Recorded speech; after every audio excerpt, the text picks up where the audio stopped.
বাসন মাজা হলো? তাড়াতাড়ি এই বাসনগুলো মেজে এই কাপড়গুলো শুদ্ধ কেচে দাও। মামা, এই তো আমার ড্রেসগুলো শুদ্ধ কেচে দিতে বলো। হ্যাঁ হ্যাঁ, আমি তো মানুষ না রোবট। পাড়ার লোকের জামা কাপড় থাকলেও এনে দাও, সেগুলোও কেচে দেবো।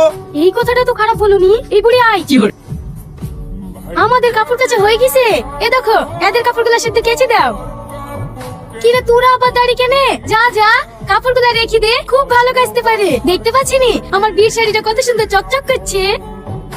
এদালে বোন তোর টাকা, কাপড়গুলো কাঁচা হয়ে গেলে শোকি রোবটকে দিয়ে পাঠিয়ে দিই। কিরে টনি ভাই, বাজার করা হয়ে গেল? হ্যাঁ রে ভাই, হলো। সবজি যা দাম, তোর বাজার করা হয়ে গেছে? হ্যাঁ ভাই, হয়েছে। আজকে তো একটা যাবো ভাবছেন, তুই বলে চীন থেকে রোবট কিনে আসছি। হ্যাঁ, এদের এইটাই সেই রোবট।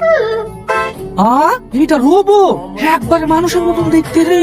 হ্যাঁ, আমার বাড়ি যত কাজ সবাই রোবটই করে। তুই আবার কষ্ট করে ব্যাগ লিখেছিস কেনে? ব্যাগটা ওকে দে। লাও বাপ লাও, ব্যাগটা ধরো। বাপ কাকে বলছি? এ মানুষ নাকি? সবই লুহা। ও বড় ভাই, বাড়ি যাচ্ছো?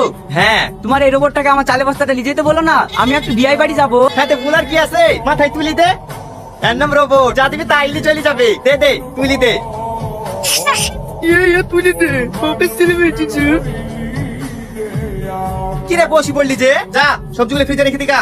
শালা একটু হাফ দিতে না রে। না না, এইভাবে থাকা যাবে না, আমাকে এই বাড়ি থেকে পালাতেই হবে। কিরে কোথায় গেছিলি? আমি কুকুরটা হেঁটে গেছিল। অত কুকুর তাড়াতে হবে না, তাড়াতাড়ি সবজিগুলো ফ্রিজে ভর।